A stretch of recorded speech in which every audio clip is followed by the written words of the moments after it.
Welcome to another episode of Beyond the Garden Gate. Get ready for two different outings today. Our first, talk about curb appeal. From the moment we arrived, this beautifully landscaped front yard greeted us. A masterpiece of curb appeal invites one to meander along the gracefully curved boundary framing this home, or just sit on the welcoming teak bench and admire the view. But as you will see, that was just the beginning of this creative and inspiring garden, and as our guest remarked, only 30 years in the making. In our second outing, we will be attending a tea party held at the Birch Gift Shop, one of Nashua's newest boutiques. And ladies, if you love shopping for shoes, wait until you see these beauties. So get ready to enjoy another trip beyond the Garden Gate.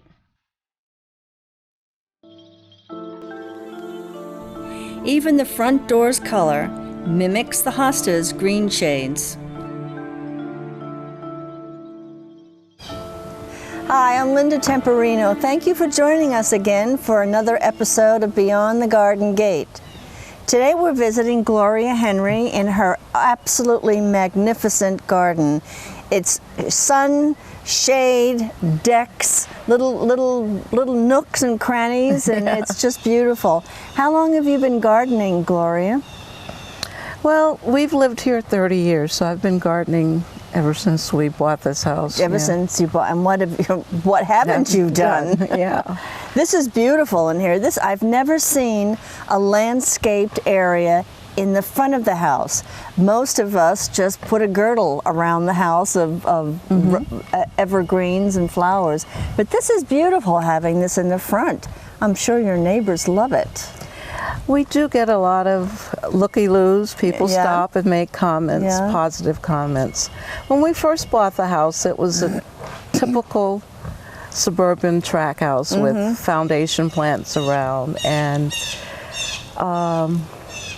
it stayed that way for a number of years. And you know, when you have small children, your priorities are not on gardening and it's a play yard. It's not a garden. And over the years, we've had some major damage from storms and hurricanes. Actually, Hurricane Gloria, and oh my goodness, I think it was 95 or well, I can't remember. It was back in the 80s, I think it was. A big pine tree fell on the house that was on this side, so it took out a lot of the shrubs. And I've just been adjusting over the years. For 30 years, we've been fixing this house and garden up. Now, speaking of storms, this lovely red maple. Japanese maple. Japanese red maple took a bit of a hit. Yes, it did. And I see how you've utilizing masking tape. Yeah. Actually, I can't remember. It was the last storm we had. It was, I think it was 2010 maybe. This Japanese maple was assaulted, and the thought of cutting it back and taking it away, I was just, so I said to my husband after we started picking things up, I said, let's put some duct tape around it, and it worked. Duct tape, not masking tape. Yes, duct tape is good for everything. Yeah. Yes, and then I put some clamps to reinforce the tape, and actually it's time to take the clamps off. Well, it seems to be working because you certainly do have foliage on that branch that was damaged. Yes. So it's looking pretty healthy. Looks like nature's grafted great the tree back, and hopefully we'll get a lot of more years out of this tree. Yeah. Well, let's take a walk to the side garden and then meander to the backyard. All right. Well, we could certainly hear a lot of beautiful birds up in the trees, but tell me about these here in your garden. These are metal sculptured cranes that I picked up about 15, 20 years ago. And they've moved around the garden over the years, and I finally put them under this Kusa dogwood. That's a beautiful specimen of a Kusa dogwood. Yeah, thank you. Yeah. It's survived quite a few storms too. Yeah, and I love your bench. Thank you. And your visitors parking. Yes, I picked that up at a junk garage sale one day, and it used to be yellow, but it's faded out. It's rusted out yeah, with it's time. Rusted out, yeah. And your lilac is in bloom. Which one is this? This is a Miss Kim, and they bloom a little bit later than the native lilacs. I guess New Hampshire's a lilac state. It is. It's our state flower. Yeah. So it's a beautiful fragrance. Yes, it does. It's nice to just walk through here as you meander. Yeah, but if you cut them and bring them in the house, they can get very heady. Yeah, I don't like it. It gets too heady in the house. So right out here, you've got the wind diffusing the powerful odor. And you've got hydrangeas coming into bloom. Yes. I forget the variety on that. But it's they tend to be more blue and purple rather than We've pink. got your white over here. Yes. It looks lovely. It really brightens everything up. And what do we have over here? Oh, we have Make little ducks. Make way for ducks. Make way for ducks. That's lovely. The grandchildren love them. I'll bet. Sometimes they fill up with ants. Ants. I know, they get really, for some reason, ants love to nest in there. Oh, for goodness sake. And the mouse, the little spout, they'll come crawling out of the mouth. Really? Yes. My goodness. It's funny, yeah. And next to this is my little gift for the birds. It's a bird bath. And the basin is genuine Italian porcelain. So I take it in the winter. Oh, good. Be very careful with it. It won't last in our weather. No, I don't think it would survive in the winter out here. And I love your little bench. Thank you. It's one of, I don't know how many benches I have around here. You've got several of them. A little spot to rest. I notice your grass is nice and long. Yes, it didn't get cut this last week. No, but it's healthier when it stays long like that. Oh, I didn't realize that. Because it retains the moisture better. Yeah, right. and it's not manicured, but I love the look of it. It's it looks Mr. Snuffleupagus, you know. It looks like sleep hair. It just like I want to lay down and take a nap. Yes, you know? Yeah. So. I didn't even realize until this morning that we forgot to cut this. I love it. But I tend to cut really high. My grass at a higher level. Yeah, but not this high. And we have some garden sculpture down here we'd like to take a peek at. I just collect pieces and I put them where I feel like I need to put them. Well, let's go down and take a look. Oh, sure. I love all your garden sculptures. This looks like it's a leftover toy from one of your boys. Actually, my neighbor was dumping out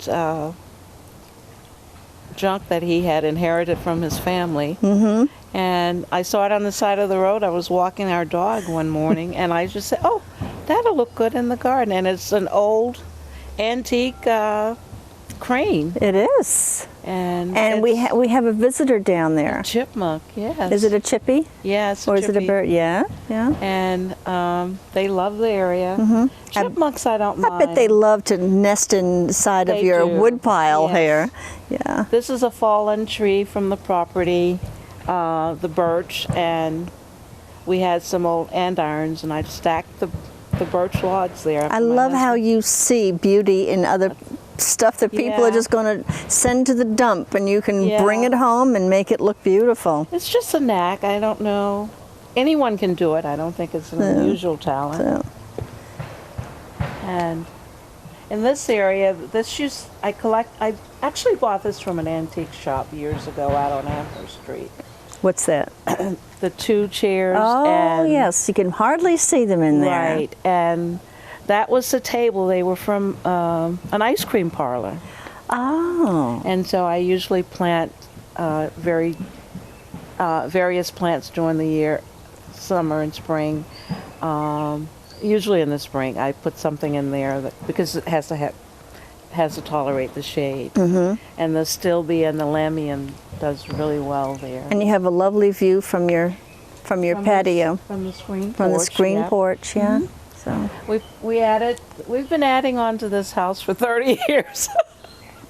Never ending. And my husband says, this is just too much house for two people. But I said we have 6 grandchildren. That's the problem. So you need space for when they come. And it's an adventure for them when they come. It is. And they love the meandering walkways. And They Well, love I to can hide behind the various fixtures in the garden. Yeah.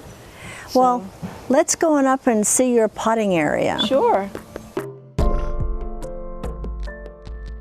And here we are at the potting shed. This is adorable, and looks like you have revived some household objects to make this neat little space. Yes. What is this up here? Looks. This is a bookcase corner unit Oh, that yeah. I picked up on the side of the road. A neighbor down the road was getting rid of stuff, so I thought it would look good on top for my pots. And this table is made out of fencing that was on our old deck that surrounded the hot tub. And we got rid of the hot tub and I made this potting table. And you have a piece of marble mantle here as well. There's a piece of marble mantle that I picked up somewhere, and I accidentally dropped something on it and cracked in half, but it's functional here. Yeah, that's good. Yep. Now I hear the tinkling of water. Do you have something over here, a little water feature? Yeah, we have a fountain that we put in a couple of years ago, and it's a favorite of the grandchildren and the birds bet, yeah. and the chipmunks. Well, let's take a walk on down there Sure, and take yeah. a peek. Sounds good.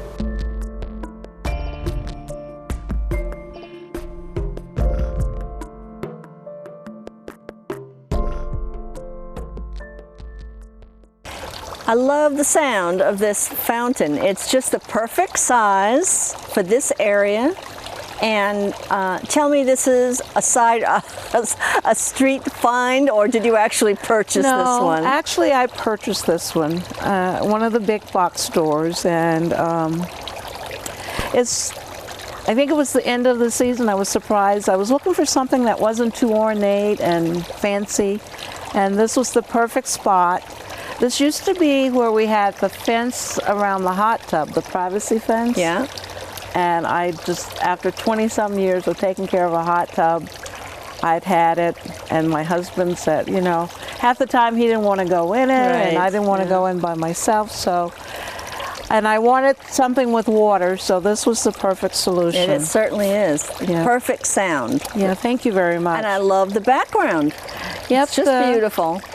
Actually, my two son-in-laws built this pergola with my husband and one of their fathers, Yes, so beautiful it job. turned out really nice. But I designed it. Good for you. Good for you. And now I'm smelling something, and I think it's coming from over here. So can we take a walk over there and see what's there's there? another lilac over there. Okay. Yeah, sounds fine.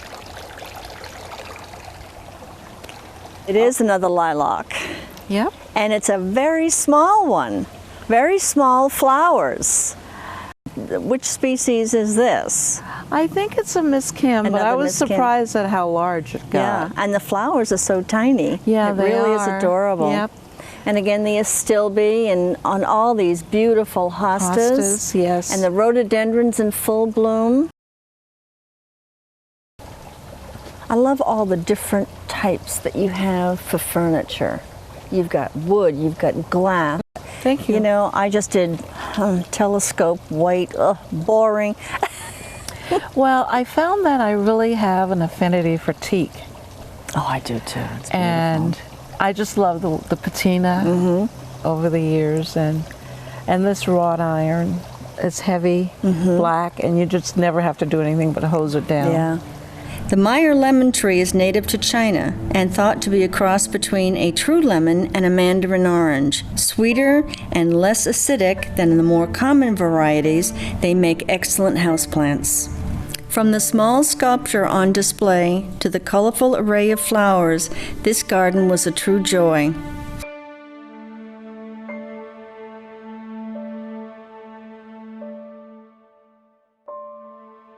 Everywhere there was something interesting to see.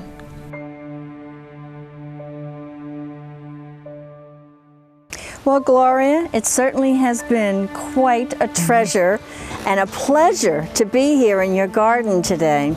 It's really exquisite. There's just so much to see, and I'd like to move in.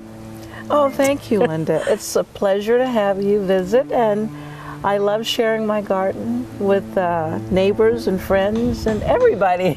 It's become a passion. Yes, it is. It's a passion of love, and you know, it's a communication with nature. It's a spiritual journey, and it's never ending. Yeah. No, gardening is never ending. That's for sure. Which makes it fun because there's something new and pleasurable right around the path, and you never know what it is. Right. Yep. Well, that ends this episode. Thank you so much for joining us, and hope to see you again soon. Bye now.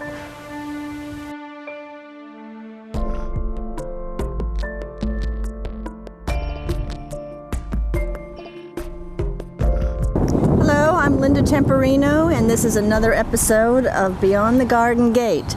Well, we are indeed beyond the Garden Gate and outside on this bright, sunny June day, June 1st, and we're in the garden at the shop of Nancy Christopher, and we're out here on Amherst Street, and we're having a garden tea party. And tell me, Nancy, how long have you been here at this site? We've actually been at this location for a year and a half, since November of 2011. 11. Okay. We opened. It's been a work in process. Still Aren't a lot all to do. gardens? Yes. Yes, but I'm really pleased so far with Oh, the how it's colors come are out. just beautiful, and the iris just came out for us today. We're so fortunate. Yeah. They started blooming last weekend, and I begged them to be patient. And they were. And I love your greenhouse. So let's thank take a you. walk over and talk about your greenhouse. Wonderful. So Nancy, tell me about this greenhouse. It's absolutely adorable. Oh, thank you. We actually built this out of the old windows that we had to take From this out of building. The house. We had to renovate the whole building, and it was right down to the studs. So I salvaged everything we could, and we built the greenhouse out of the windows that were removed. Oh, that's adorable. Let's move inside so we can see what you've got in there. Great. Well, you certainly have a very eclectic group of items in here. It's just adorable. And I love the way you display things. And the camera can't see it, but there's a shelf over this door, and it's made out of a shutter. Shutter. You do use everything you can get your hands on. But what I find is the most interesting thing are these shoes over here. Let me go get one. Fantastic. Okay, Nancy, tell me about these shoes. Stone Falls Gardens in Henniker, New Hampshire. They had a contest. They had to decorate a shoe with all natural products. And we're lucky enough to have the collection here. They're absolutely fantastic. They're adorable. Aren't they great? Yeah. We're actually going to be having a class in June to make some because the customers fell in love with them and they want to buy them or make their own. That'll be fun. That will be a lot of fun. Look at this, even tree bark for the inner sole of the shoe. And this looks like ferns. Ferns from a winter garden, Yeah. a dried flower.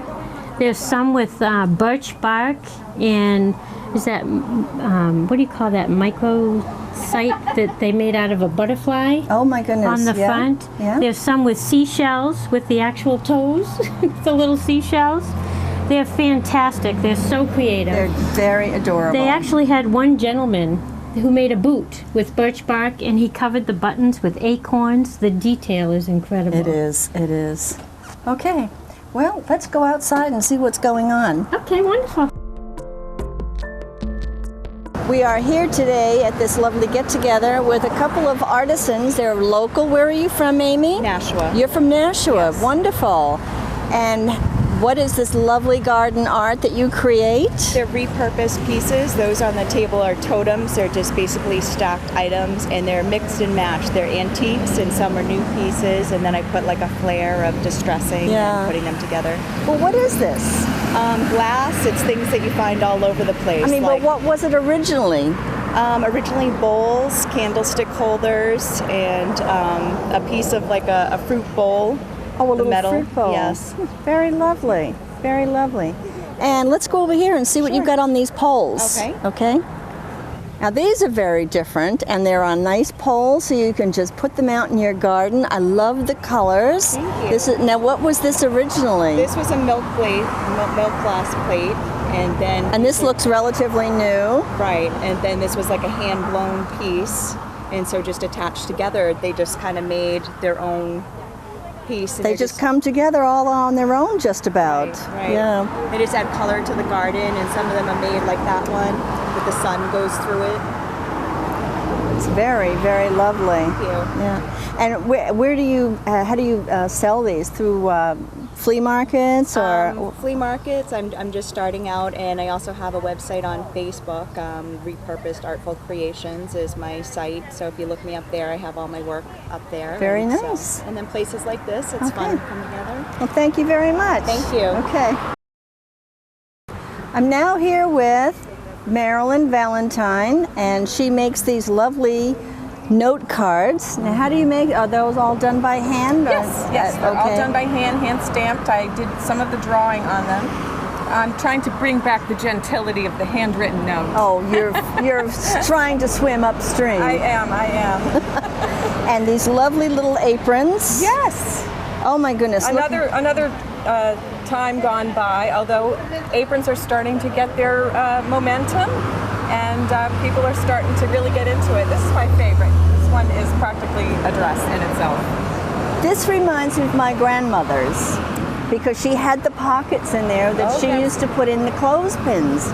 And when she would go out to hang up the laundry, because nobody does that anymore either. Right. So I do have a neighbor that does that, but this also matches some of the teacups over there. Oh, how lovely. Royal Albert teacup. Oh, okay. So that's where your inspiration comes It is, from, and yep. and the not the creamware, chintz, the chintzware. That's right. Yeah, That's right. It's lovely. So- Very, very nice. So, okay. So I'm well, on a quest, so everybody wear your aprons. and write notes. And write notes. There's pockets for putting your notes. Yeah. Okay. Well, thank you so very much. You're welcome. Thank you.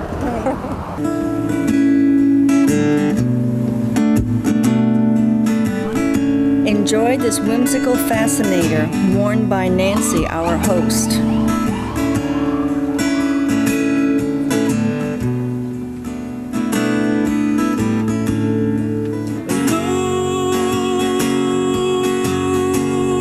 We visited with guests enjoying their tea.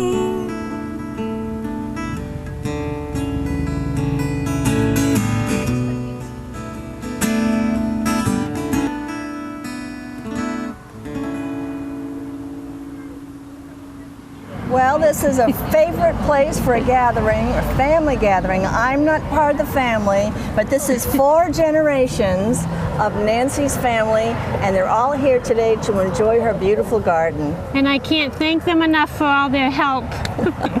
They've been incredible. Well, it's time for my buddy here and I to leave you for the afternoon. Enjoy this beautiful weather, and we say thank you again so much to Nancy Christopher here at Birch. Please join us again for another episode soon. Thank you and goodbye. Thoughts and Dreams by Abram Linwood Urban. In my garden, there is a large place for sentiment. My garden of flowers is also my garden of thoughts and dreams. The thoughts grow as freely as the flowers, and the dreams are as beautiful.